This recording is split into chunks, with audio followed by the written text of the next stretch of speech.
So let's talk about this narcissist. They come across so powerful, so all-knowing, like everything is going their way. And it's so frustrating sometimes. And it's so, it makes you sick. Like you feel nauseous inside, and you really start to feel and believe and know in your heart, like, oh my gosh, I can never win. I can never get past this. They always seem to get away with everything. Why do they always seem to get away with everything? Oh my goodness, I have had so many people say to me, how are they getting away with this constantly? And it just seems like it never ends. Like, how are you ever going to get past that? Like, you're just constantly on the defensive, and it's so hard to even imagine what it would be like to actually go on the offensive. And it seems really kind of like you're putting on somebody else's clothes or a coat or something. Like, this doesn't seem right to go on the offensive. A lot of times when you are in a relationship with a narcissist, it probably means that you're an empath or an empathic person, a very caring person. You feel very deeply. And that's what attracted the narcissist to you in the first place. And you, as the empath, were attracted to the narcissist in the first place because you saw something within them that you could potentially help them or love them back to health and all of that. That's what we empaths want to do. And if you want to know more about the relationship between the narcissist and the empath, check out my video on exactly that. There is like a symbiotic relationship between the narcissist and the empath. So, all of this, it means that when it comes time to actually fighting back against that narcissist who feels so much more powerful than you, it's really, really hard. And sometimes it can feel impossible, but it's actually so not impossible. The one thing I really want you to understand is that a narcissist is just a huge bully who's actually super scared inside. And the big secret is that you are actually the more powerful one, and they don't want you to know that. So they go to great lengths to try to make you think that you're the one who's less powerful, that they are the ones who are all-knowing and all-powerful. And in fact, they even use manipulation tactics and all kinds of verbiage, and they do all sorts of things to make you feel like you are the weaker one. So they'll even say things like, no one else thinks the way you do, and everybody else thinks this and this and this. And so you really start to feel isolated. And if you want to know more about narcissist favorite sayings, check out my video on the narcissist favorite sayings. But you're basically put in this position to just feel like they never will lose, no matter what. And so, you sometimes feel like giving up. But I'm here to tell you that it's never okay to give up. Don't give in. Don't give up.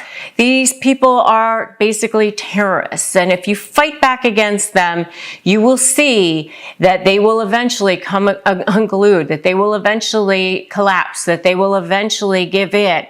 And if you want to know more about what happens when a narcissist collapses, you should definitely check out my video on what happens when a narcissist collapses. So, how do you fight back against a narcissist when they seem so much more powerful? Well, the first thing that you're going to do is, check in your mindset.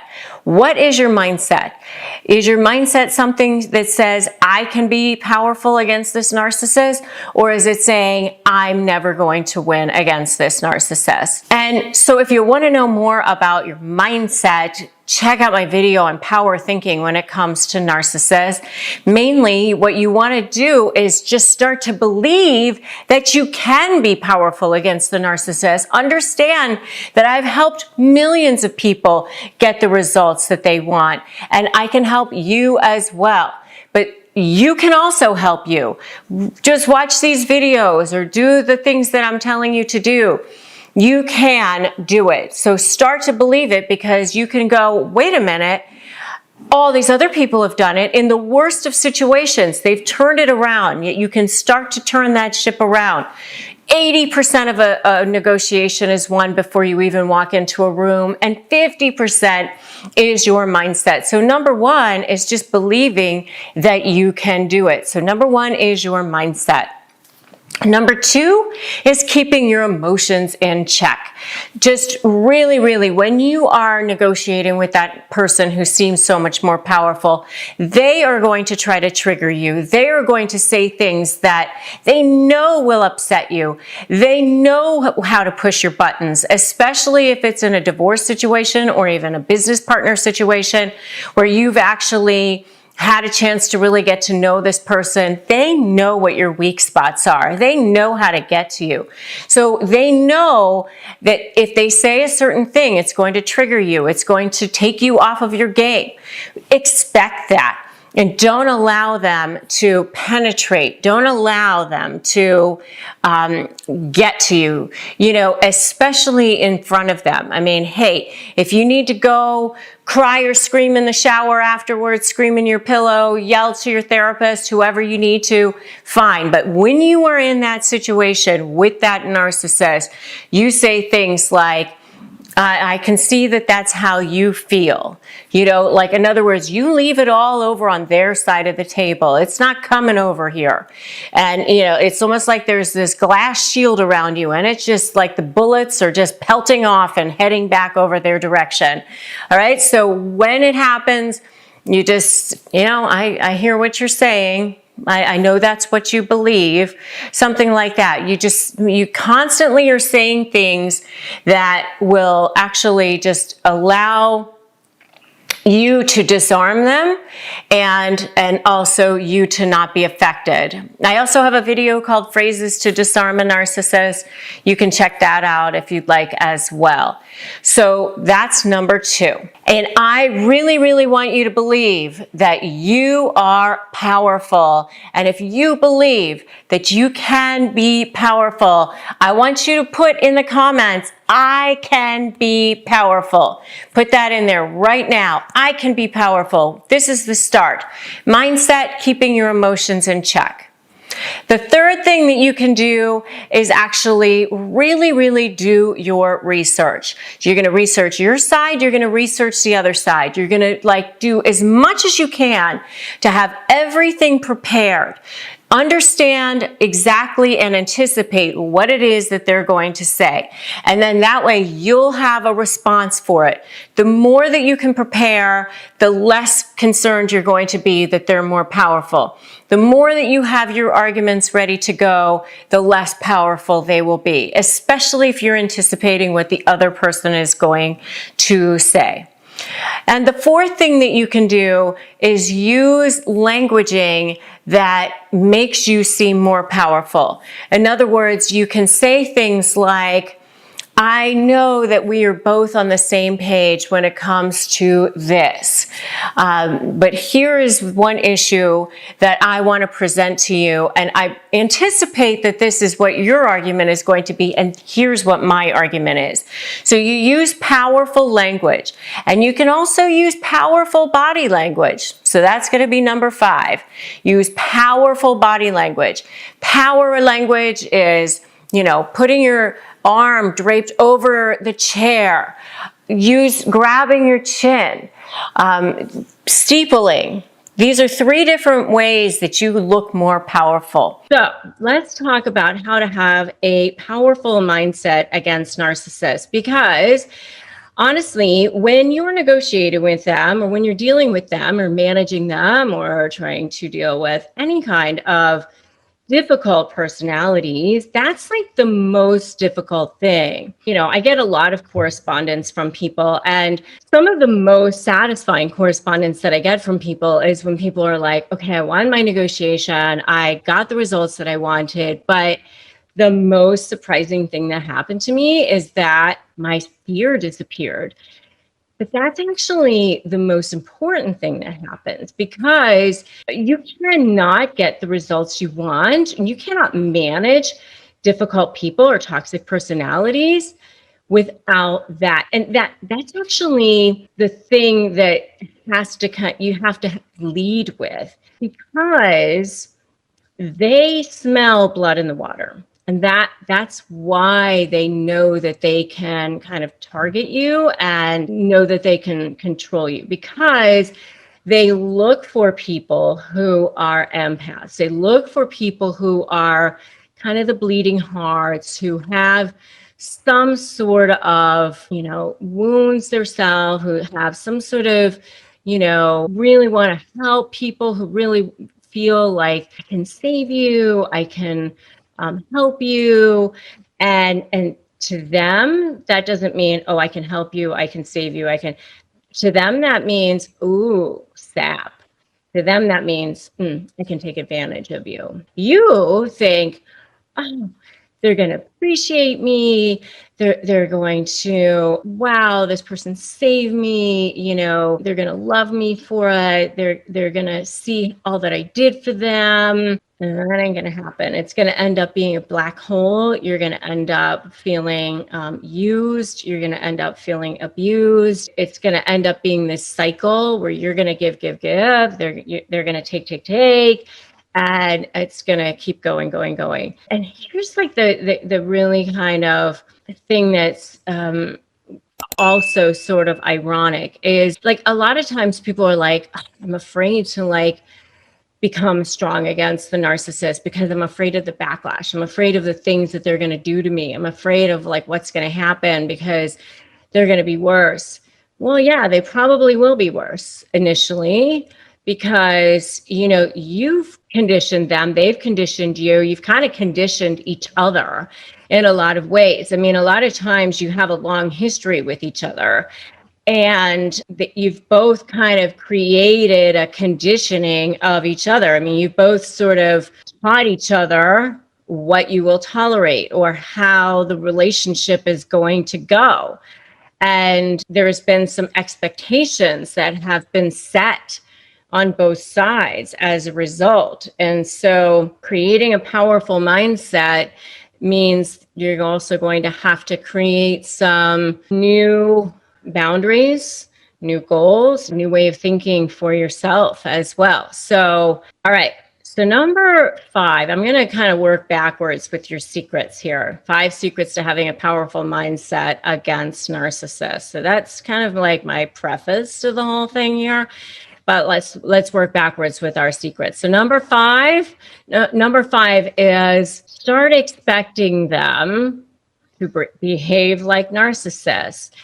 I know that sounds easy, but it's not all that easy sometimes. I mean, you can still end up in the trap of can you believe they did this? I can't believe they did that. Oh my gosh. I mean, I remember having this conversation with a client one time where she had this huge situation with her soon-to-be ex in the parking lot of the school. And it was 8 o'clock, 8:30, and she calls me at my office, and she was like, can you believe he did this right in front of the students, in front of the teachers? Everybody was there. And I remember saying to her, because she kept saying, can you believe he did? Can you believe? And I remember saying, yes, I can. Especially after all you've told me about him. What I can't believe is that you can't believe it. She actually started laughing because she was like, good point, fair points. Yeah, because don't be surprised when they act like themselves, right? They just expect them. There they go. There they are acting like their narky selves. Don't be surprised when they just act like themselves. So that's secret number 5. So now we're going to go to secret number 4. Secret number 4 is to be super specific about what it is that you want. So having a powerful mindset means, what is it that you want? Do you want a certain outcome? Do you want a certain vision? What is the goal of, the negotiation that you want? Is it, a certain parenting plan? If it's a business negotiation, what is the outcome? Sometimes people forget that It seems so simple, but people often forget. Is it, if you're trying to end a business relationship, even if it's not a negotiation, what would be your perfect outcome? Is it to just go your own separate ways? Do you want to keep the business? Do you want to sell it? Do you want to dissolve it? What is it that you want? Do you want to keep the clients? Do you not? Be super specific. Write it down. Maybe write it down and post it everywhere. What goals do you want for your life, for your business, for your career? Watch my interview with Bob Proctor, by the way, which is amazing. It not only, by the way, changed lives of many people who watched that interview, it changed my own life. It was like one of my favorite interviews that I've absolutely ever done. So definitely go check that out. So that's secret number 2. Be super specific. You are placing orders to the universe. By the way, you're placing orders to the universe even when you say things you don't necessarily want. So, a lot of people say, I don't have enough money. I don't have enough money. I don't have enough money. I don't have enough money. And I wonder why the universe doesn't bring them more money. Come on, be careful with what you say. Your words are very powerful. So if you want more money, be careful about what you say. Okay? So that's secret number 4. Secret number 3 is stay laser focused and put your emotions into it. See yourself in your outcome. Feel it. Emotion plus motion equals your outcome. Like really, really feel it. The movie The Secret, they were talking about like feeling yourself in the car, like you feel your hands on the steering wheel, you feel the hair, the wind in your hair, like really feel it. You have to really feel like what it's like, and like you can't just like write it down on a piece of paper. You got to really, really feel the emotion of what it is that you want, because that vibrational energy is super, super important. Okay, so if you're doing it, give me an I'm doing it in the comments right now. I'm doing it. I feel the power. I got the emotion. All right, number 2, watch your words. No weak language. No, I'm trying, I'm hoping, I might, maybe, I'm sorry. None of that. No weak language, people. No, I'm doing, I am Yoda. We're Yoda here. Remember Yoda? Do or do not. There is no try. Yes, love Yoda. All right, and secret number 1. Secret number 1. This is my own little secret. This is for me as well as for you. I got to do this myself too. Number 1 for myself is I don't leave my thoughts unsupervised. At least for me, my thoughts cannot be left unsupervised. I don't know about you, but I have to, like, if I'm, walking the dog or, doing things where my thoughts are left to their own devices, they don't usually go into the good neighborhoods. They usually end up in the bad neighborhoods. So I usually end up listening to podcasts, books, Audible books, things that will fill my head with the things that I want. So, control your input. That helps to control your output.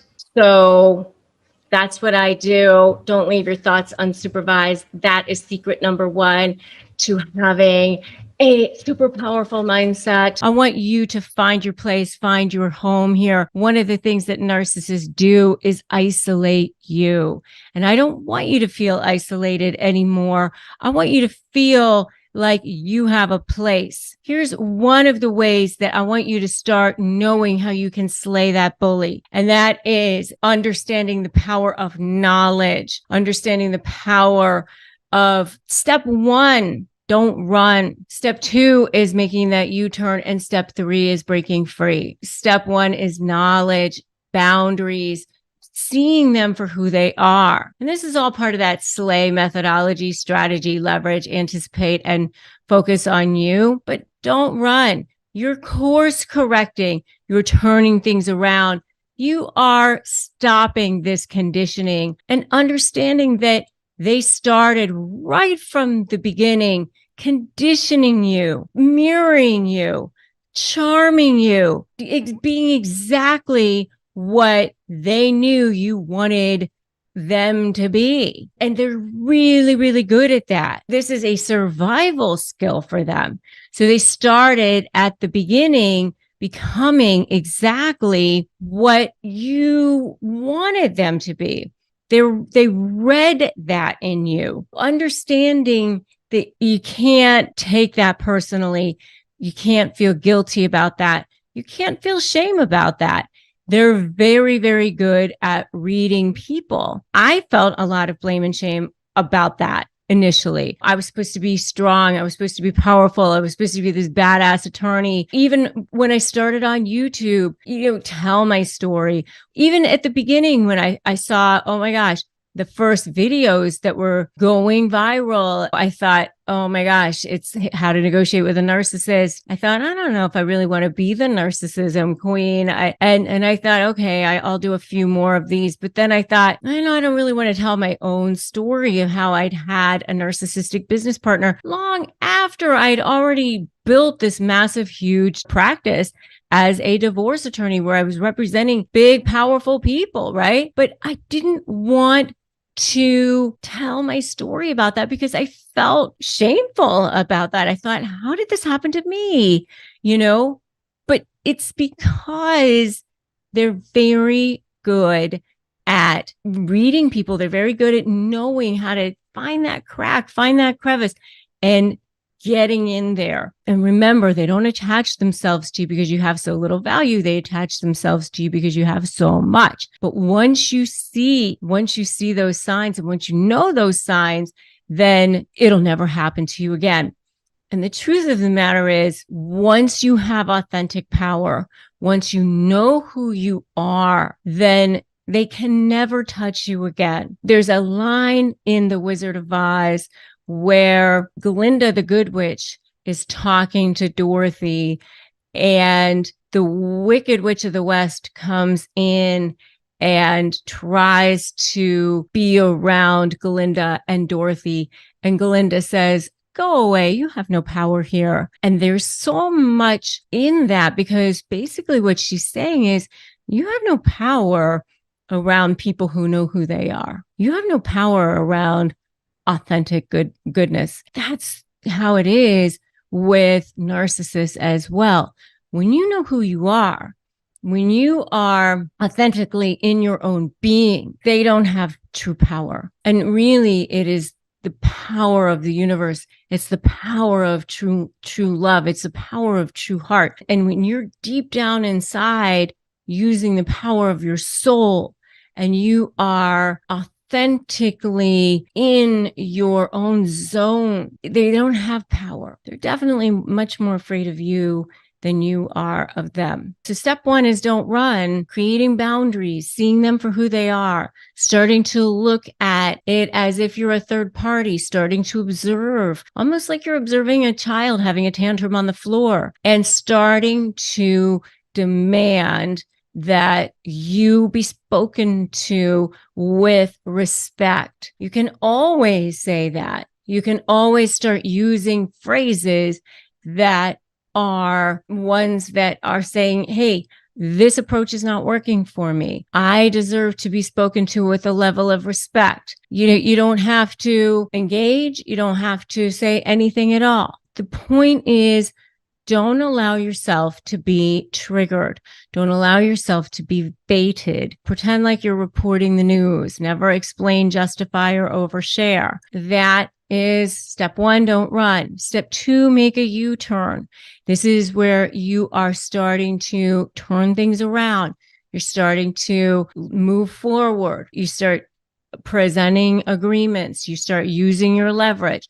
Remember, S is strategy. So S is strategy. And this is where you are actually saying, that's part of your step one, right? And when you are making a strategy, you are making sure that you have a clear vision. A lot of times when you are dealing with a narcissist, you're very, very apt to feel like you're just on the defensive all the time.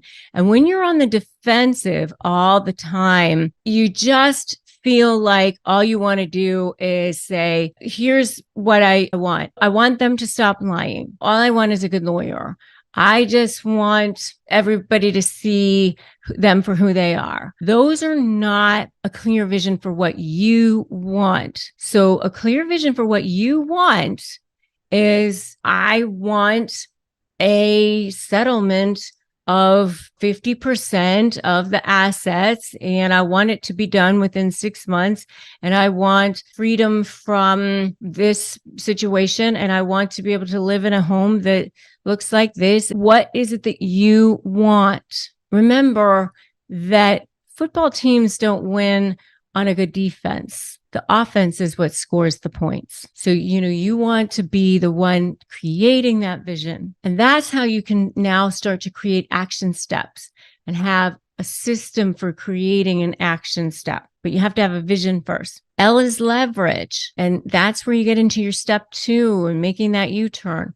How are you going to create leverage? And remember, leverage has to do with their supply. Diamond level supply versus coal level supply. So diamond level supply is how they look to the world.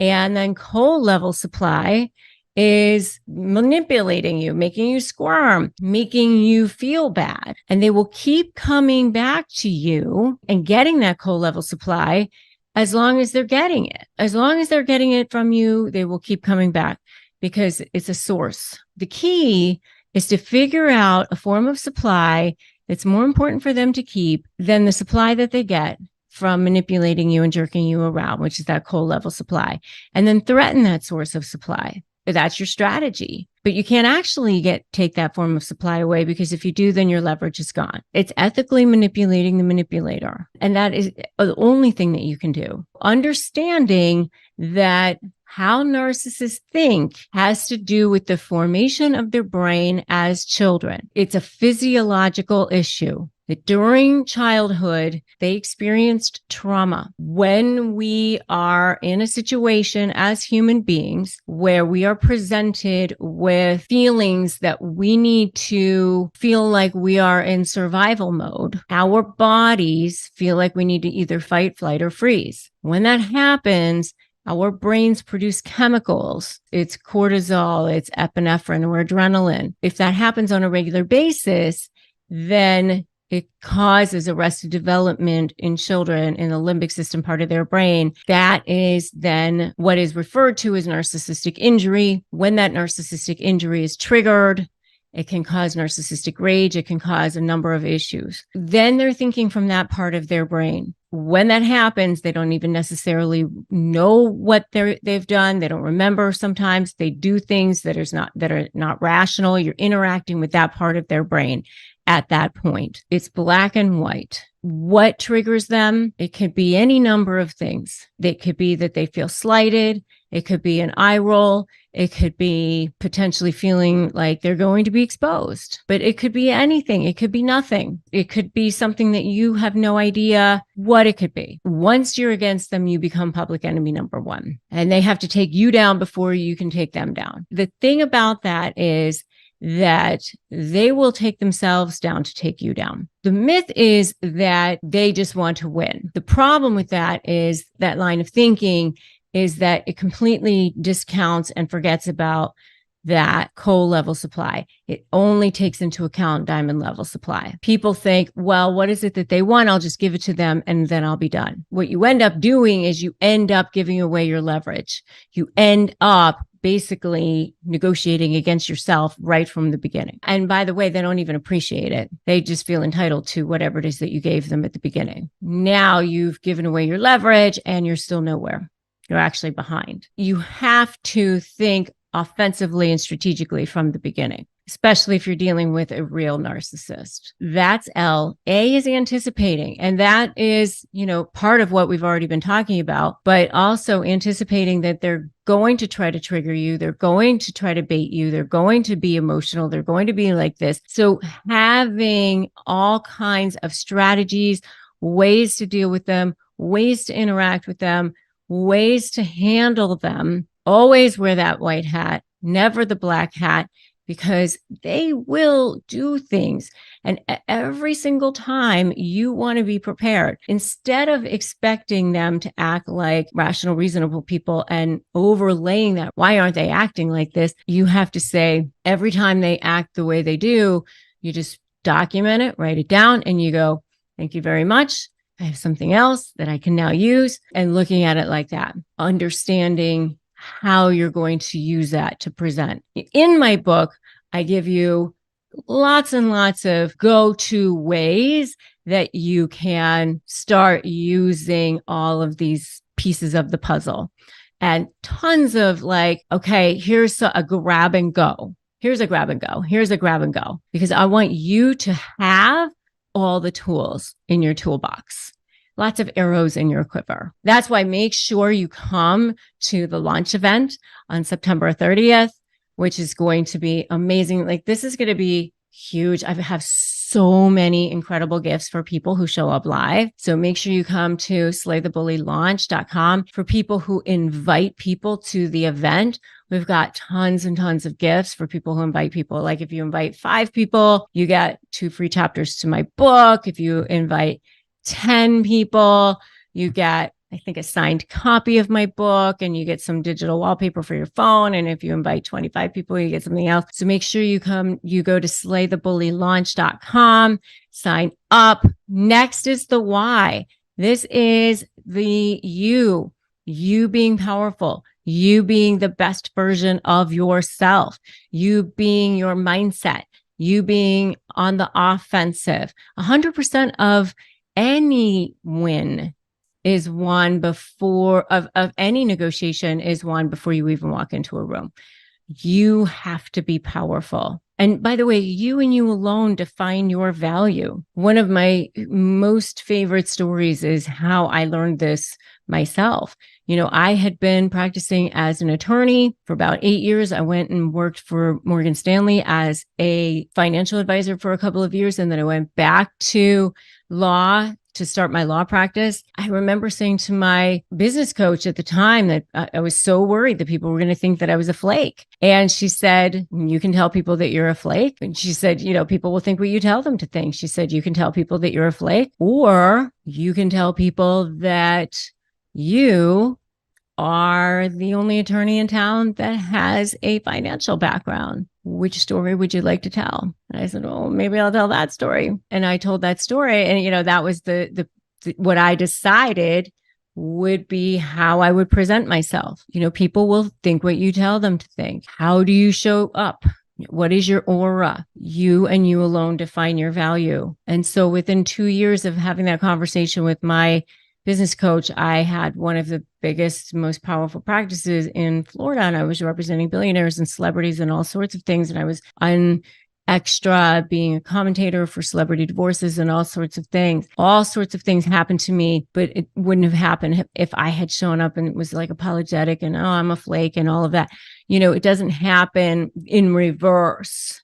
You have to believe it first. Now, I chose this topic because people come to me every single day feeling like exhausted. And I know you guys say, Rebecca, I am so tired of the chaos. I don't want to fight anymore. I don't even want revenge. I just want peace. I just want to win, but I don't want war. And that's exactly what this video is about. This is 5 proven ways to defeat the narcissist without even fighting them. You don't want to have to yell. You don't want to have to argue. You don't even want to have to expose them directly. These are 5 strategies right here where it hurts, where you don't even have to lower yourself to their level. And before we dive in, I want to give you my free Crush My Negotiation Prep Playbook. This has been used by literally hundreds of thousands of people to get the results that they wanted. It's a free 15-page playbook that will tell you from beginning to end how to get the results you want. So just go to winmynegotiation.com and get it for free. It's a totally free resource. So, and you can just get it from this QR code right here too. It's a way to neutralize their tax manipulation, and just go ahead and grab that. All right, so you ready to slay without the fight? Let's go. Number 1, silence. Silence is your sword. Narcissists crave your reactions. They live for your outrage. Every text, every jab, every sneaky little dig is bait. And they're hoping for you to bite. But here's the secret. When you go silent, they lose their supply. When you stay calm, they lose control. When you stop reacting, you start winning. Let's say you get this text. Wow, guess you're too busy pretending to be a good parent to actually show up for your kids. Your instinct might be so badly to defend yourself, but instead you pause, you say nothing, or maybe you even respond to, I'm going to address this in our family wizard. That's it. That's the gray rock method. It mixed with strategic indifference. Now, here's what usually happens. They escalate. They push harder because it's like a toddler having a tantrum, right? They just, you scream louder, kick more, have more of a tantrum, right? But they accuse you of being cold. You're hiding something. This is proof that it's working. When they're grasping for control because you're pulling back, that means it's working. All right. So I want to know, tell me in the comments, have you ever tried going totally silent or gray rocking? Tell me what happens there. Next is close that debate door. Narcissists are master debaters, not because they care about the truth, but because they want to distract, derail, and dominate. They'll keep you debating, explaining for your, hours, because as long as you're explaining, you're on the defensive. So here's what I want you to remember. You don't owe an explanation for your boundaries. You're allowed to say no. You're allowed to say, this doesn't work for me, period. Instead of saying, I can't take the kids this weekend because I have this thing at work, try, I'm not available this weekend. When they respond, that's not fair. You don't have to say anything. You just stay cool. This is my decision. It's final. No arguing, no defending, no explaining, just power. And that's what I call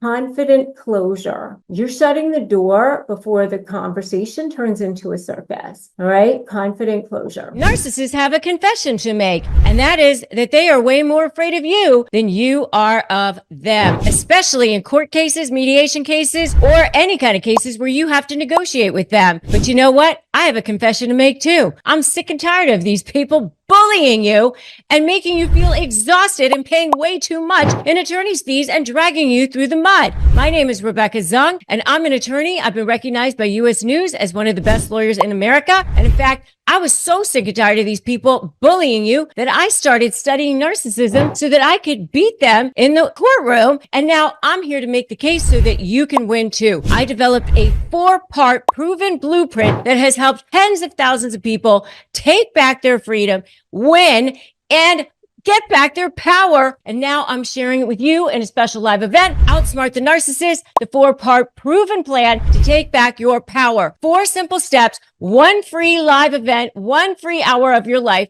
That's what stands between you being in hell and you being free. Join me, click the link for Outsmart the Narcissist, the 4-step proven plan to take back your power. Just click the link and let's go. The next thing is leverage their ego against them. Narcissists are ruled by one thing, the need to be seen as superior. As long as, you're trying to make them, they're trying to be seen as right. They're desperate for praise, even fake praise. And sometimes you defeat them by letting them think that they're right? I call it fluff for favor, vomit later. While you're walking away with what you actually want, let them think that.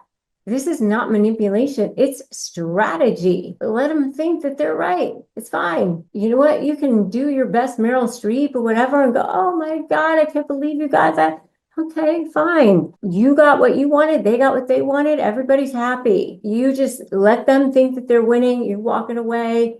It's good. And so instead of saying he's a horrible, terrible dad, I want full custody, you say, I believe Johnny genuinely wants a positive role in the children's lives. That's why I've created a custody proposal that ensures stability and structure for the kids while supporting that goal. You just acknowledged their ego, framed the proposal on your terms, took control of the narrative. They think they've won and you've walked away with the power. This sounds so good. I want you to put so good in the comments. So good in the comments. Next, replace arguments with evidence. Data, not drama. Narcissists twist facts like origami. They'll say, I never said that. You're making things up. That didn't happen. Suddenly you're questioning reality. Here's the truth. Facts are your fortress. Receipts are your revenge. You don't need to yell or argue or show. Instead of saying, you lied about this, you should just say something like, according to the message on March 16th at 3 o'clock, you agreed to swap the weekends. Would you like me to resend that? And if you're using my Slay AI, it can help you track, sort, and summarize every single interaction. Emails, texts, parenting app. So you're always ready to drop truth like a mic. No drama, just documentation. So let the paper trail speak louder than you ever could. And by the way, I have another video, 2 ways a narcissist will react to your silence. Make sure you go check that video out next. The next one is cut off access to the real you. This is the ultimate way to defeat a narcissist. Make them irrelevant. When you detach emotionally, you stop playing their game. When you don't care if they approve or accuse, you've already won. They can't hurt the version of you they can't reach. That doesn't mean going no contact if that's not possible, but it does mean a soul detachment. It means not relying on them for validation, not hoping they'll change, not spiraling when they lie, twist, or manipulate. You're no longer on the hook. You're building a life so solid, so aligned, so free from their chaos that it bounces off your peace like a rock hitting a mountain. This is rebirth. This is the real victory. So let's recap. Silence is your sword. Don't explain your boundaries. Use their ego for leverage. Let the evidence speak for itself. Cut off emotional access. These are not just techniques. These are tools of liberation. You're not here to play checkers with somebody who's playing chess. You're here to become the board. Drop a comment below. Which one of these 5 are you willing to commit to start using today? I want to hear from you. And don't forget to get my free Crush My Negotiation Prep Playbook. This has helped literally thousands of people, and it's my gift to you. So if you're dealing with a narcissist, be it a covert narcissist, a grandiose narcissist, or a malignant narcissist, they engage in all kinds of behaviors, even while you are just in a relationship with them. They're gaslighting you, they're lying to you, they're manipulating you, perhaps even being abusive. More than likely, they're being abusive. Some are sneakier at it than others. Covert narcissists in particular are very sneaky at it. And so if you are dealing with a covert narcissist, I have several videos on covert narcissists, including why covert narcissists are dangerous and the covert passive-aggressive narcissist. And you're going to want to check out those videos for sure if you're dealing with covert narcissists. But whatever kind of narcissist you're dealing with, they are being their narcissist selves the entire time that you're in a relationship with them. So there are 3 phases to a narcissistic relationship. It's love bombing, devaluing, and discarding. And remember that the phases of the relationship don't actually happen in a linear fashion. They happen at the same time sometimes. They can be devaluing you while they're love bombing you. And in fact, there was a study done by a psychologist with monkeys that showed that if monkeys were given a reward for doing something good every single time, nothing happened in their brain.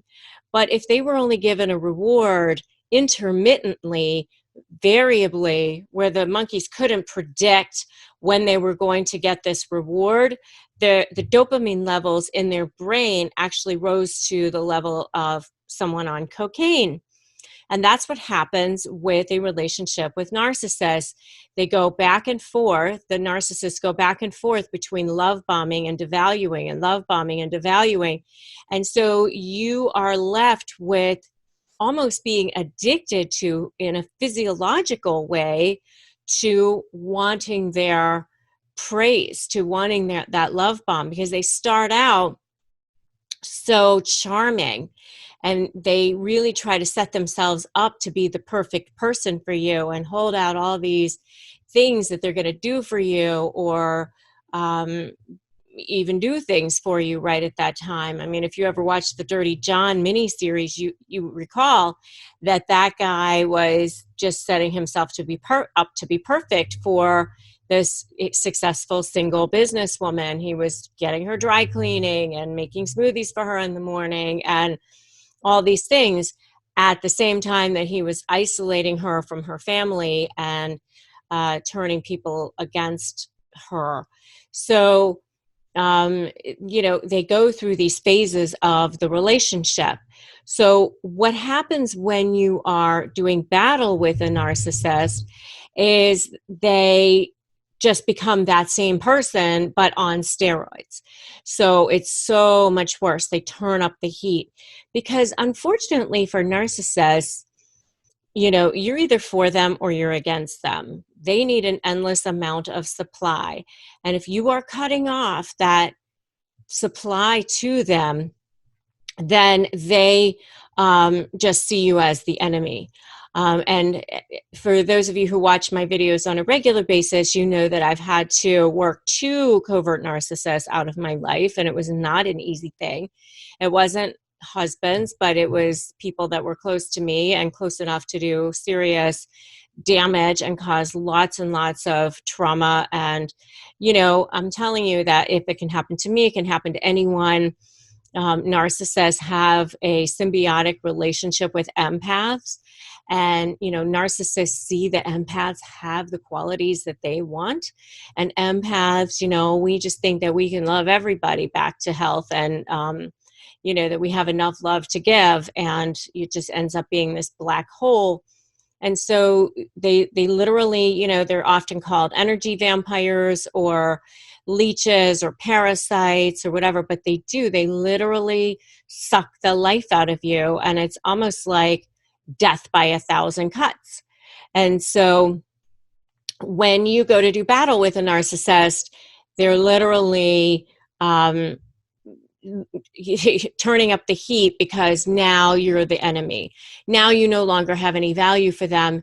So there's no, like, a reasonable person, those of us who are in reasonable land, we think, oh, we can just walk away and wish each other well, and we'll come up with an agreement that's reasonable. And hey, the law provides for certain things, and depending on what kind of battle you're doing with a narcissist. But you can't, that's not how it goes with a narcissist. So if you're getting ready to do battle, or you're in the trenches of doing battle with a narcissist, there are a few things that you can do to beat them at their own game and preserve your own sanity along the way. The first thing is, don't allow them to disrespect you. When you allow them to disrespect you, you're basically giving them permission to do that. And they know how to push your buttons, let me tell you. I mean, especially if you've been in a long-term relationship with this person, they've studied you, they know exactly what your weaknesses are, and so that's where they're going to go. They're going right there to try to make you look as bad as possible. Everything you say or do is going to be turned against you, used against you, twisted, manipulated. So what you're going to have to do is just maintain your own level of dignity, maintain your own level of respect, and demand respect from them. If they are screaming, yelling, trying to talk to you in a way that's overly emotional, and they're not in control, they want you to be out of control too. because they get narcissistic supply by seeing you squirm. So by just maintaining that, hey, we're not going to have this conversation. You're not being respectful to me. This is not productive. We'll have this conversation when you can be respectful to me. Same thing if they are lighting you up in text messages or lighting you up in emails, and saying all sorts of disrespectful things. You can just simply respond and say, I disagree with what you're saying. Please do not speak to me that way. It is disrespectful. And then respond to the parts of it that you might have to respond to, like, what time are you picking up the kids or something like that. But other than that, you're not going to get into the trenches with them and sling that same sort of mud. You're going to demand respect from them, and you're going to condition them that this is how it's going to go. If they want you to interact with them, they're going to have to respect you. And it's going to drive them insane when you do that. Believe me. Okay, the next thing that you can do is document.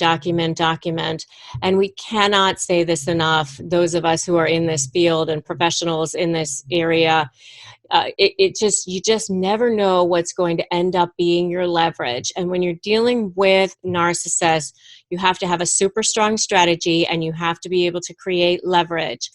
And, I often hear people ask me, what is leverage? What does that look like? And leverage can be a smoking gun, like the one thing that for sure the narcissist doesn't want anyone to know.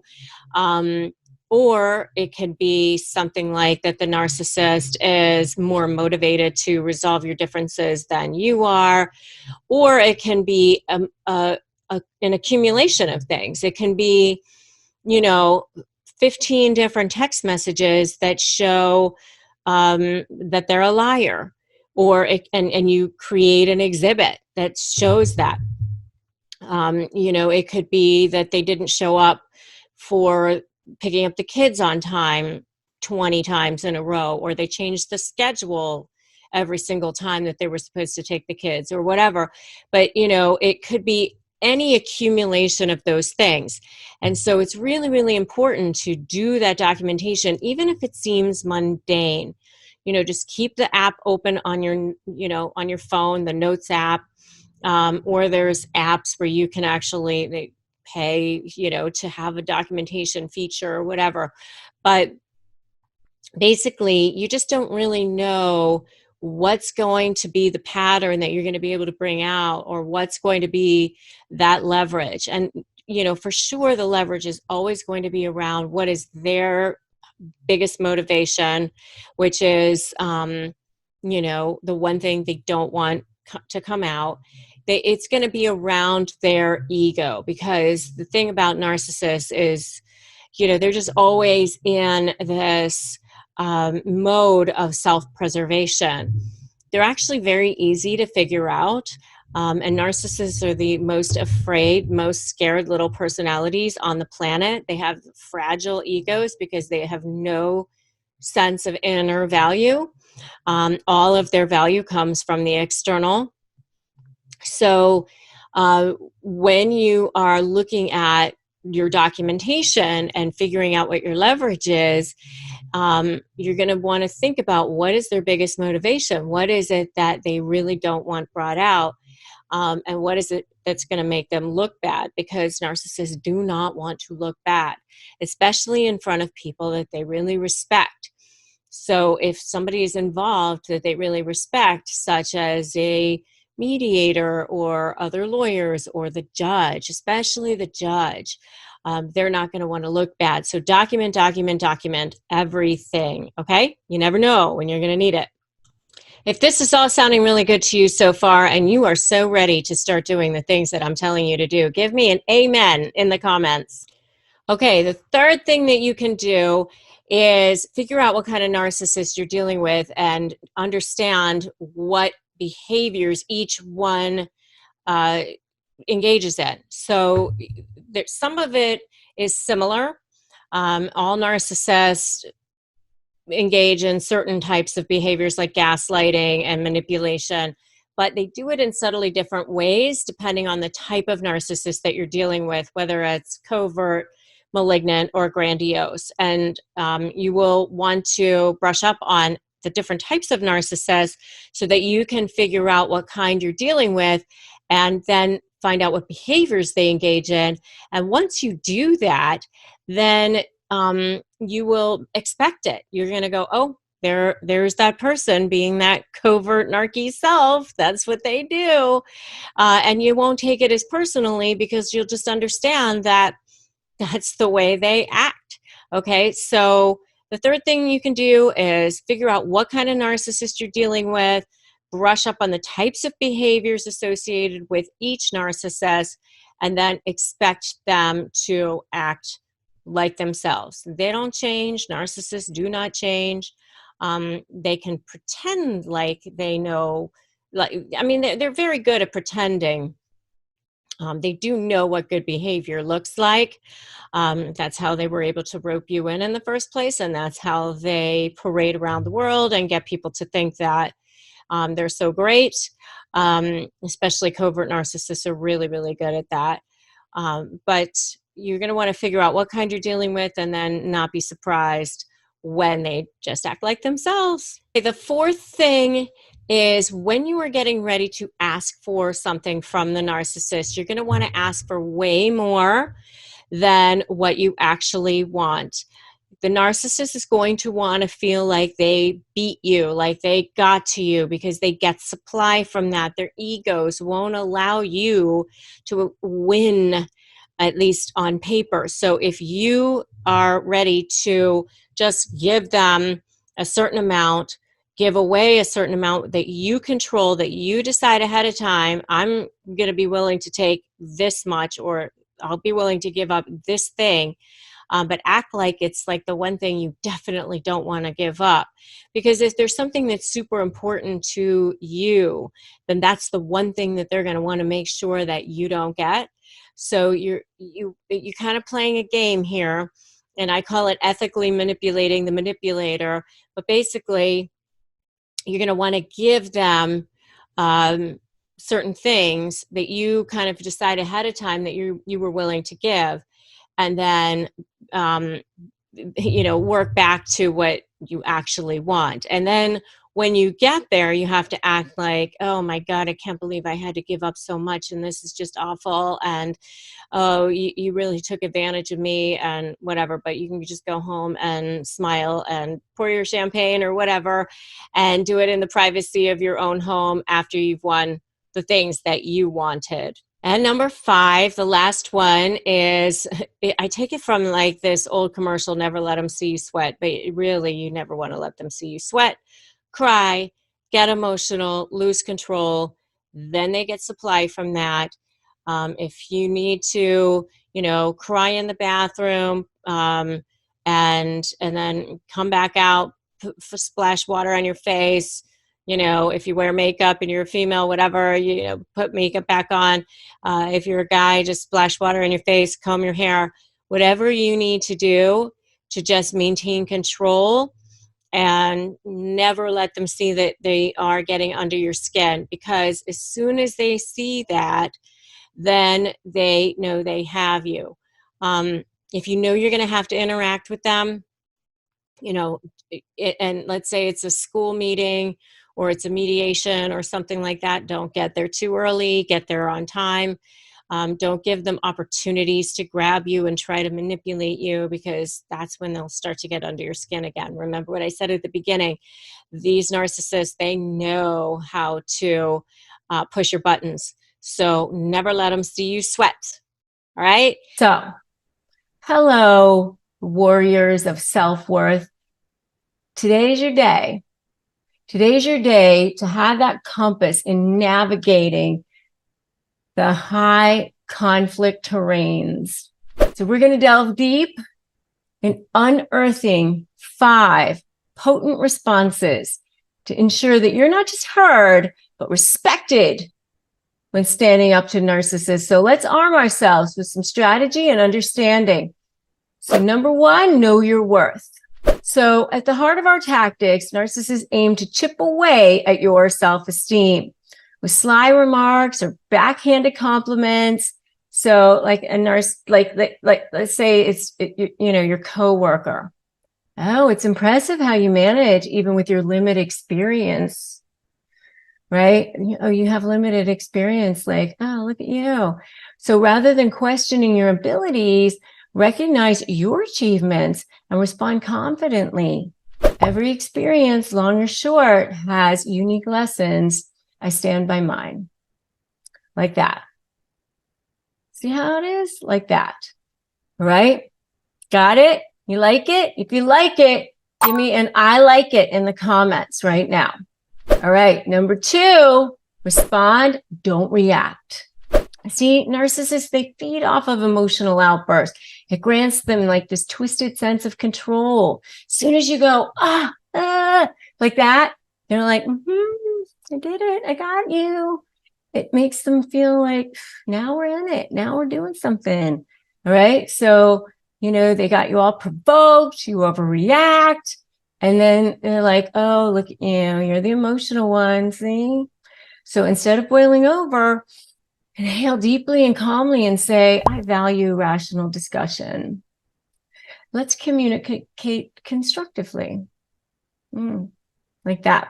Got it? Number 3, clear boundaries.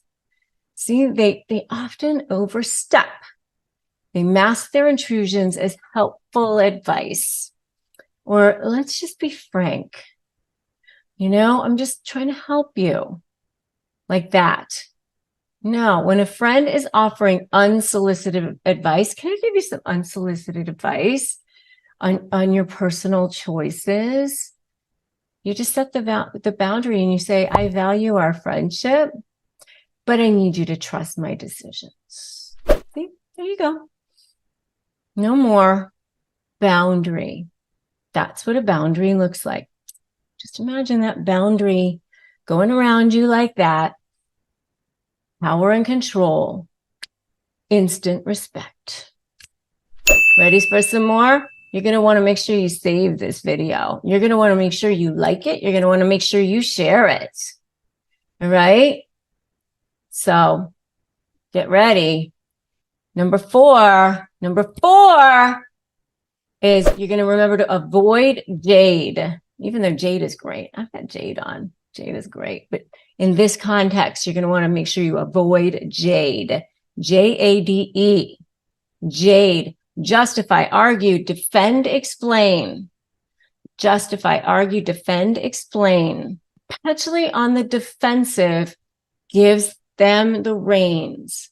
You go, here you go. Here you go. I just handed you the reins. I just handed you control. Soon as you defend, you just hand them control. So, like, here's an example. Facing a relative's query like, why that job? The pay's not even that great. Instead of a lengthy justification, just say, it aligns with my goals. That's it. Just blank, that's it. You don't have to justify. No justify, argue, defend, or explain. I always say, pretend like you're reporting the news, just the facts. It aligns with my goals. Stand in your power. Got it? And by the way, if you need additional support, my Facebook group, Narcissist Negotiators with Rebecca Zung. If you need additional therapy, betterhelp.com/Rebecca Zung. It's a sponsor for us. It gives us commissions, doesn't cost you any extra. We want you to have resources that you can trust. Okay? Ready for number 5? Educate yourself. Just like you're doing right now, which is good on you. You're here. You're doing the right thing. So good, so good, so good. Right? Know your worth. You know who you are. Remember what number 2 was? What was number 2? Respond, don't react. Know your worth. Respond, don't react. Number 3, clear boundaries. Number 4, jade. Avoid jade. Avoid, justify, argue, defend, explain, avoid, just state the facts like that. And number 5 is educate yourself.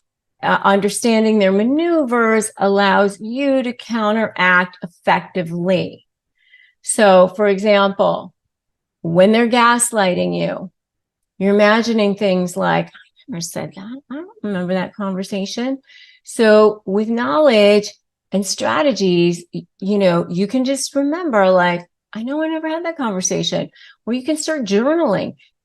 I always say you can follow up with conversations with email. This is just to confirm our conversation that we just had. We just talked about blah, blah, blah. And this is what was said. So mentally tagged without causing personal turmoil. Remember, just the facts, just the facts. You don't need to add anything. You don't need to add anything. You don't need to add emotion. All right. So who can do this? You like this? Right? Put I like this in the comments because you can do this. You can do hard things. Remember, they're difficult to deal with, easy to understand. And with the right tactics, with the right strategies and all the good things, you can do this. I've literally helped thousands of people with my slave programs. It does work, and you can do this too, right? So 5 must-know responses to take back your power and control against narcissists. Fight back for instant respect. They will back down. They're way more afraid of you than you are of them. I promise you that this is true. They're like the wizard from A Wizard of Oz, the big head, but they're actually the little scared guy behind the curtain. It is so true. So, are you dealing with a covert narcissist? Covert narcissists are the absolute worst. I have dealt with them myself in my personal life, and that is why I am on this mission, on this crusade to help you guys break free from them too, because I know they get stuck in your head. They literally know how to get stuck in the recesses of your head. You become obsessed. Seriously, like you wake up in the middle of the night, you're thinking about it. You wake up in the morning, you're thinking about it. You're brushing your teeth, you're thinking about it. You seriously cannot get away from these. It's seriously like death by 1,000 cuts because they are so subtle. I've recently heard this term micro manipulation, and I love this term because this is what they do. I mean, it is so subtle that when you go to try to tell somebody about it, people think, well, it doesn't sound that bad. And there's this term called plausible deniability, and that is what they do. I mean, it's so subtle that it's really, really hard to describe what it is that they're doing. It just doesn't seem that bad because these micro manipulations are so tiny. They're literally messing with your mind a little at a time. There's this old term, Chinese water torture, which, I kind of don't love that term because I'm half Chinese and, it's not the greatest, but it's that little like drip, drip, drip on your forehead where it's just a little at a time. It's the whole death by 1,000 cuts thing. And so this is how covert narcissists literally make you crazy and drive you absolutely insane. So these micro manipulations are what they do to absolutely drive you crazy. It is a subtle form of emotional abuse that they use in their closest relationships to gain a sense of control and especially regain a sense of control if they think they're losing it. So one of the things that they will do, for example, is, they'll send like a DM. It has like this shock value, like, oh, I had a biopsy today and I don't know what the outcome is going to be. And then they'll like unsend it. Oh, that wasn't meant for you. Something like that. And you'll be like, what was that? And, this massive drama bomb. And you'll go, what was that? And then they'll say, oh, sorry, that wasn't meant for you. That was for somebody else. It was so that you will go, what was that? What was that? play on your sympathy so that you'll come back and want to know what that was and get, to get your attention. And then they'll be super secretive about it. Oh, that wasn't meant for you. Sorry. I know you don't care anymore. To try to reawaken your empathy, to see if you still care, try to get you to worry, something to that effect. So that may be one of the things that they might do. Another thing that they might do is try to get you to participate in activities that they know that you don't necessarily enjoy. This is if you're still in a relationship with them. So they will do that, but they'll make you do that, but they know that you will go along and you won't say anything because they know that you're the type of person that will go along to get along. And they might say, oh, it's just for a minute and it won't take that long and you'll be fine with it. And then after a while, it ends up being like your whole day or something like that. And an hour turns into 3 hours and it turns into the whole day or something. And you just end up being, annoyed or whatever. But you just ended up kind of getting roped into the whole thing. And what can you really end up doing about it? But they end up just sort of roping you into that whole thing. So then it makes them sort of feel like, well, they got their way. But what can you really do? Well, they say, oh, it wasn't supposed to be that or whatever. And you end up being the bad person if you say anything about it.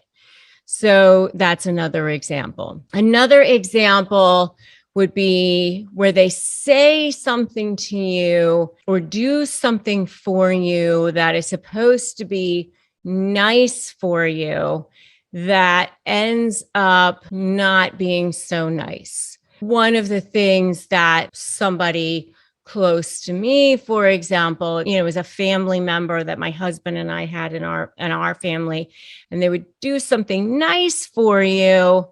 And then as they're doing something nice for you, they would be saying something like, oh, you're going to get so spoiled because I'm doing this nice thing for you. And so you kind of get the sense like there's like these strings attached to them doing something nice for you, so there's like this sort of manipulation around it, these strings attached to it.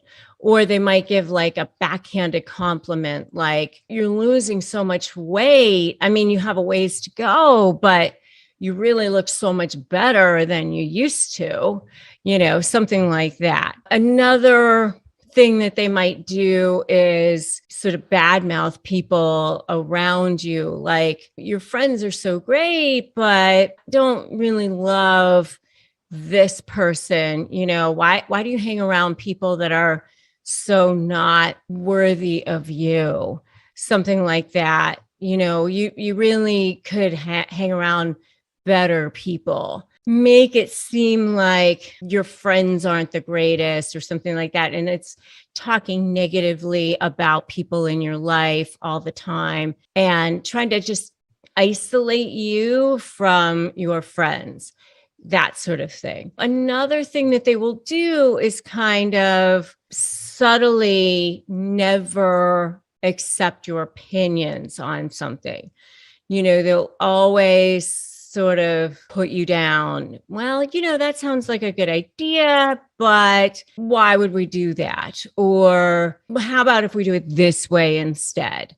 And you just sort of start to realize that anytime you have given your idea or your opinion on something, they never take your idea or opinion on something. They just always sort of put it down, or they'll always sort of discount it.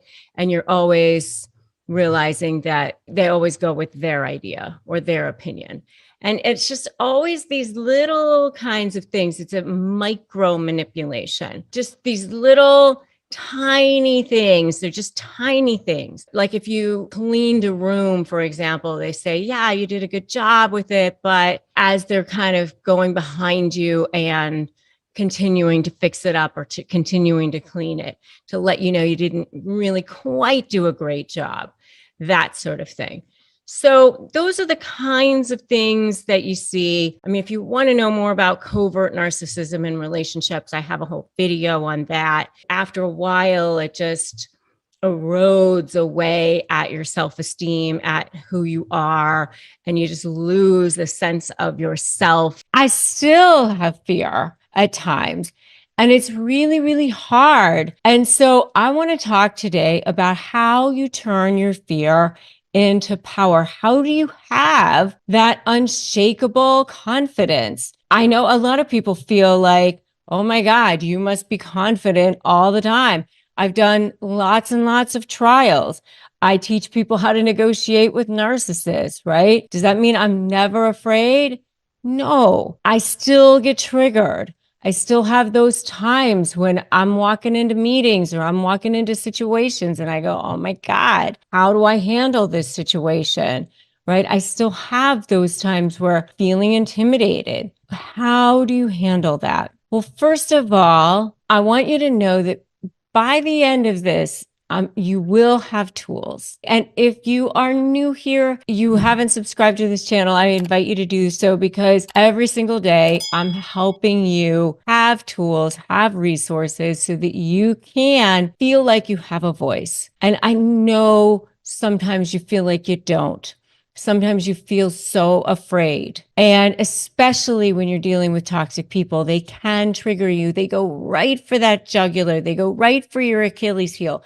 They know where to go. They do. And your breathing starts to take over and your amygdala is shaking and you're like, oh my God, because they know where to go. The first thing I want you to do is start to realize, what are your triggers? What is it that is triggering you? And just start to notice when you are feeling a certain way.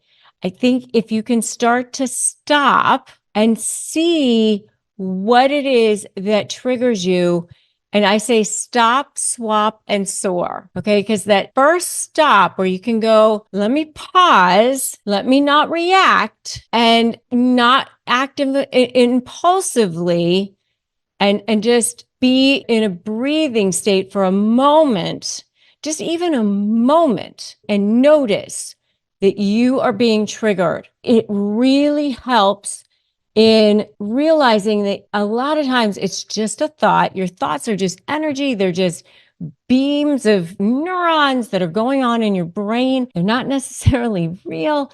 It's just a thing that happens to you. If you can stop for a moment and regain your composure, it gives you a second to realize, you know what? I can put an invisible shield and that invisible boundary down around you so that you can start to see that other person as if you are observing them, as if you're observing like a toddler having a tantrum on the floor. And then you can put this boundary down around you and say, you know what? I'm a person who deserves respect. You can put like that Teflon down around you and start to have a shield and demand that you're spoken to with respect, and have that mindfulness, have that composure. Just pause. That's your first thing. Reflect. Then you can start to go, you know what? I can see that you're upset. I can see that you're angry. I can see that maybe we need to take this and speak later when you're calmed down. And then for yourself, you can reflect on the things that make you angry, the things that cause you to be defensive. I know for me, if somebody speaks to me in a way that is condescending, that to me is a trigger, and I get defensive on that. And that's a common theme for me. And I immediately, want to be triggered by that. And so for me, I have to stop myself and go, I'm not going to react, because I can do things or I can say things that might cause me to do things that I might regret. So I have to stop and I have to go, you know what? What causes me to have those emotions? The best skill that a human can have is control of their emotions. Start to journal, write about your experiences, write about your feelings.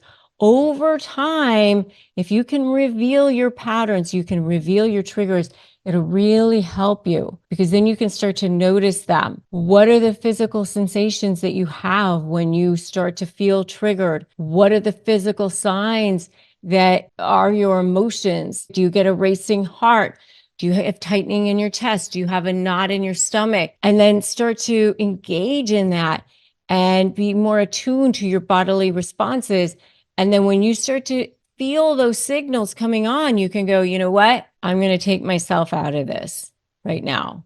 I'm not going to allow myself. You can start to observe, not absorb. Invisible boundary comes down. Excuse me, I'm going to remove myself from this situation right now. Learn to notice those external cues when you're feeling disrespected, when you're feeling unheard, misunderstood. Excuse me, I see that you're upset.